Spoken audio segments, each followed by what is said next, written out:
భారత దాయాది పాక్కి cricket shock గట్టిగానే తగిలింది. తాజా దెబ్బతో పాక్ క్రికెట్ కథ కంచికేనా అనే డౌట్లు పెరుగుతున్నాయి. స్వయంగా పాకిస్తాన్ మాజీ క్రికెటర్లే ఇక పాక్ పని అయిపోయిందంటూ ఘాటైన కామెంట్లు చేస్తున్నారు. ఒకనాటి పాక్ స్టార్ ప్లేయర్లు వసీం అక్రమ్, షోయబ్ అఖ్తర్, అహ్మద్ షెహజాదులు తిట్టిన తిట్టు తిట్టకుండా తిడుతున్నారు.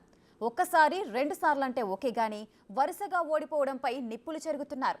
ట్రోఫీ గెలవకపోయినా పర్వాలేదు, ఇండియా పైన గెలవాలనే ఒకే లక్ష్యంతో అంతర్జాతీయ మ్యాచ్లో తలబడే పాక్ ఇప్పుడు ఇండియా దెబ్బకు బెంబేలెత్తుతోంది. అంటే పాక్లో క్రికెట్ ఇక ఖతమేనా?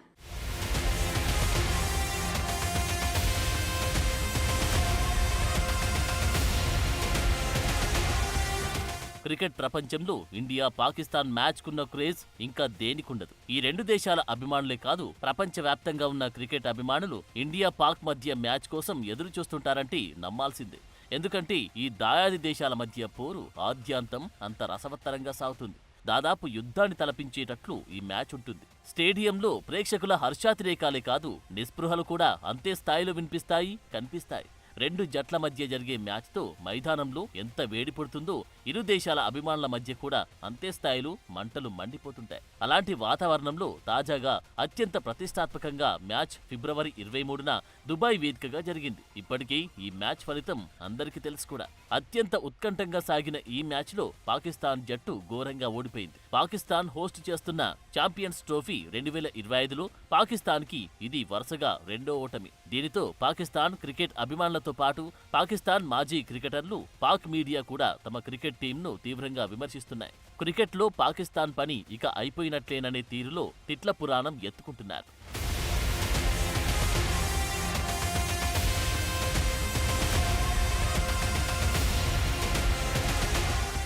పాకిస్తాన్ న్యూజిలాండ్ మధ్య మ్యాచ్తో ఛాంపియన్స్ ట్రోఫీ 2025 ప్రారంభమైంది. ఈ మ్యాచ్ కరాచీ నేషనల్ స్టేడియంలో జరిగింది.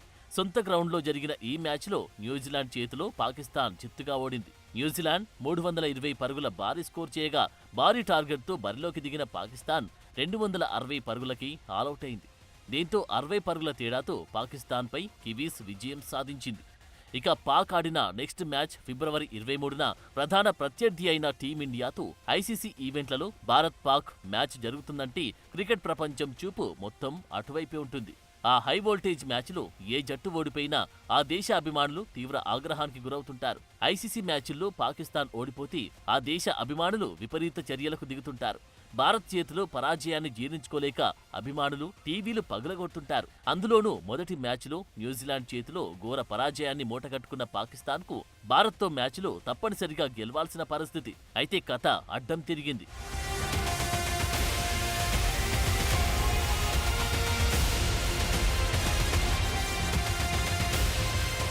ఛాంపియన్స్ ట్రోఫీలో భాగంగా భారత్తో జరుగుతున్న మ్యాచ్లో పాకిస్తాన్ జట్టు మోస్తరు స్కోర్ చేసింది.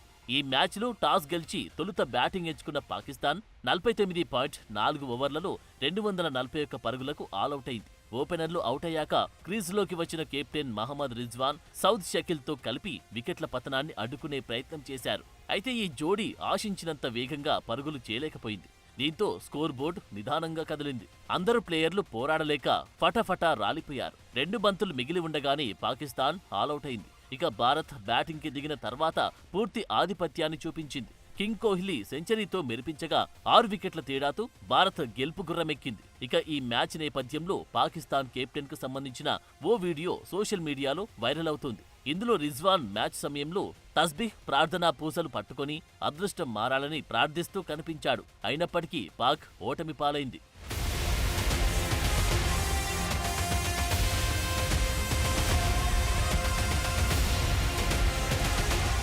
పాకిస్తాన్ తాజా ఓటమి తర్వాత పాక్ మాజీ స్టార్ క్రికెటర్లు తమ టీంపై ఘాటైన విమర్శలు చేశారు.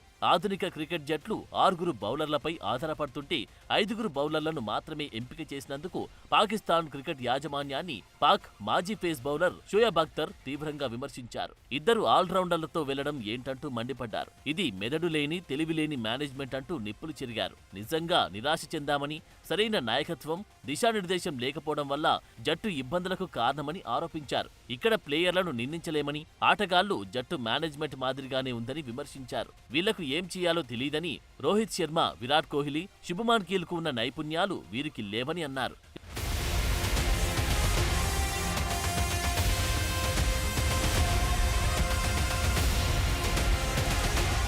ఇక మరో మాజీ పాక్ స్టార్ ప్లేయర్ వసీం అక్రమ్ కూడా తీవ్ర అసంతృప్తిని వ్యక్తం చేశారు. పాకిస్తాన్ తమ వైట్ బాల్ జట్టును తిరిగి సెలెక్ట్ చేయాల్సి ఉందని, దీనికోసం కఠినమైన చర్యలు తీసుకోవాలని కోరారు. పాకిస్తాన్ చాలా కాలంగా వైట్ బాల్తో పాత విధానంలో క్రికెట్ ఆడుతుందని, ఈ పద్ధతి మారాలని అన్నారు.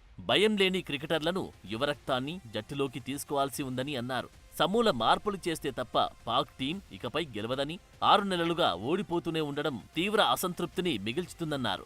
ఇక గతం గతహ అని వదిలేస్తే రాబోయే ప్రపంచ టీ20 2026 కోసం కొత్త జట్టును ఫామ్ చేయాలని కోరారు. Pakistan cricket board chief Mohsin నఖ్వీకి ముందుగానే హెచ్చరించినా ఫలితం లేదన్నారు. టీం బలహీనతలను పరిష్కరించడంలో ఆయన విఫలమయ్యారన్నారు. టీం ఎంపిక ప్రక్రియను అక్రమ్ ఘాటుగా విమర్శించారు. ఇది ఇలాగే కొనసాగితే పాకిస్తాన్ టీంకి ఓడిపోవడం అలవాటుగా మారుతున్నట్టు పరోక్ష కామెంట్లు చేశారు.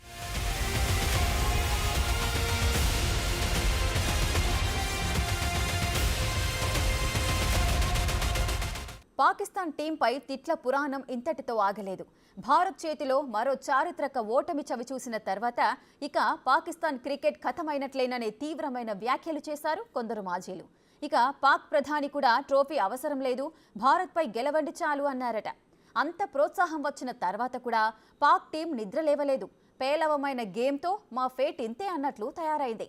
ఇక చరిత్ర చూసుకుంటే భారత్పై పాక్ విజయాలే ఎక్కువైనప్పటికీ ఇప్పుడు టీమిండియా దెబ్బకు పాక్ క్రికెట్ పూర్తిగా నేల కొరిగే పరిస్థితి వచ్చినట్లుగా కనిపిస్తోంది.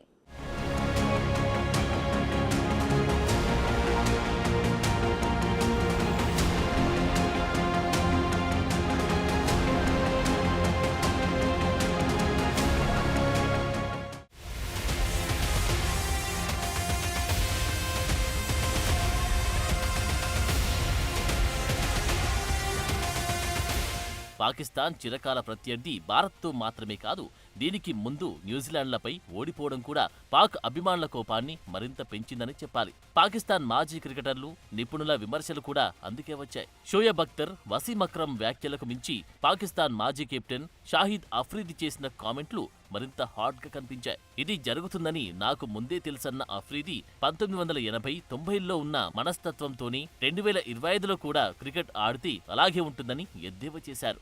ఇక 2017 తర్వాత ఏ ఐసీసీ ఈవెంట్లు వచ్చినా పాకిస్తాన్కు ఏం చేయలేకపోయిందని, స్వదేశంలో కూడా ఏ జట్టు ఆడాలో సరైన నిర్ణయాలు లేవని, బౌలింగ్ దూకుడుగా ఆడడం పాకిస్తాన్ మర్చిపోయిందన్నారు. ఇది ఇలాగే కొనసాగితే ఖచ్చితంగా పాకిస్తాన్ క్రికెట్ ఆట నుండి నిష్క్రమించాల్సి ఉంటుందన్నారు.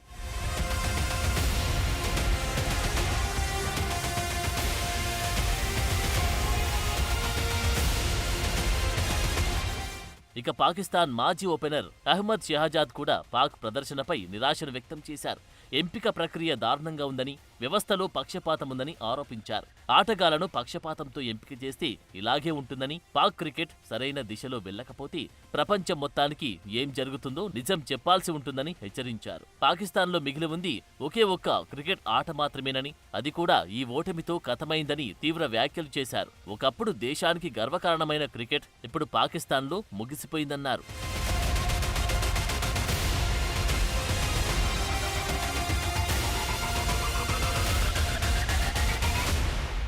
నిజానికి పాకిస్తాన్ క్రికెట్ జట్టు గత 2 ఏళ్లుగా గడ్డు పరిస్థితిని ఎదుర్కొంటోంది. టీ20 వరల్డ్ కప్ 2022లో రన్నరప్ గా నిలిచిన తర్వాత పాక్ జట్టు చెప్పుకోదగ్గ ప్రదర్శన చేయలేకపోయింది. గతేడాది జరిగిన ఆసియా కప్, వన్డే ప్రపంచ కప్ లో కూడా బొక్కబోర్ల పడింది. లీగ్ స్టేజ్ లోనే ఇంటి ముఖం పట్టింది. ఈ పరిణామాల తర్వాత Pak cricket team coaching staff లో మార్పులు చేశారు. Pak white ball head coach గా దక్షిణాఫ్రికా మాజా క్రికెటర్ గ్యారీ క్రిస్టేన్ ను, రెడ్ బాల్ కోచ్ గా ఆసీస్ నుండి గిల్లెస్పీని తీసుకొచ్చారు. అయితే కోచ్లు మారినా పాక్ టీం పరిస్థితి మాత్రం మారలేదు. టీ20 2024 వరల్డ్ కప్ లో గ్రూప్ స్టేజ్ లోనే వెనుతిరిగింది. ఇప్పుడు ఛాంపియన్స్ ట్రోఫీ 2025ను తమ దేశమే నిర్వహిస్తున్నప్పటికీ ఓటమి మాత్రం పాక్ ని విడిచిపోవట్లేదు. సొంత గడ్డపైన న్యూజిలాండ్ తో, బాగా అలవాటైన దుబాయ్ గడ్డపైన చిరకాల ప్రత్యర్థి భారత్ తో ఓటమి తర్వాత పాకిస్తాన్ జట్టును ఇక ఎవరూ బాగుపరచలేరు అన్న కామెంట్లు వినిపిస్తున్నాయి.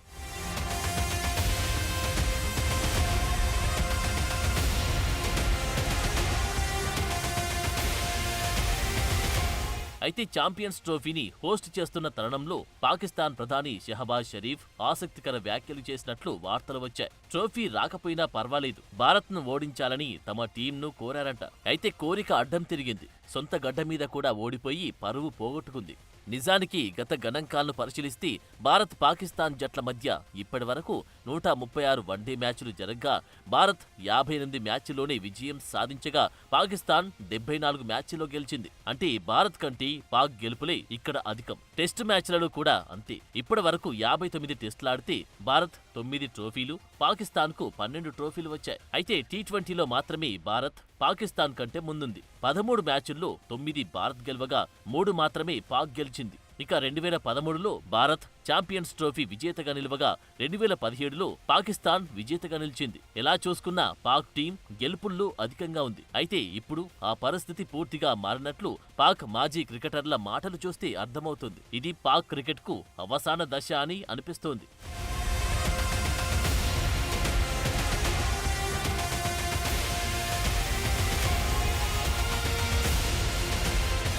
ఇప్పుడు క్రికెట్ ప్రపంచంలో ఒకటే టాక్. పాకిస్తాన్ క్రికెట్ పతనంపై మొదలైందని, పాకిస్తాన్ విదేశాల్లోనే కాకుండా సొంత మైదానంలో విఫలం కావడం ఈ అభిప్రాయాలను మరింత పెంచింది. పాక్ జట్టులో భజన బ్యాచ్కి ఎక్కువ ప్రాధాన్యమిస్తున్నారన్న ఆరోపణ ఎప్పటినుంచో ఉంది. ప్లేయర్లు ఫామ్లో ఉన్నారో లేదో పట్టించుకోకుండా కెప్టెన్, సెలెక్టర్లు పాకిస్తాన్ క్రికెట్ బోర్డు చైర్మన్ కు క్లోజ్ గా ఉన్న ఆటగాళ్లకి జాతీయ జట్టులో చోటు దక్కుతుందన్న ఆరోపణలున్నాయి.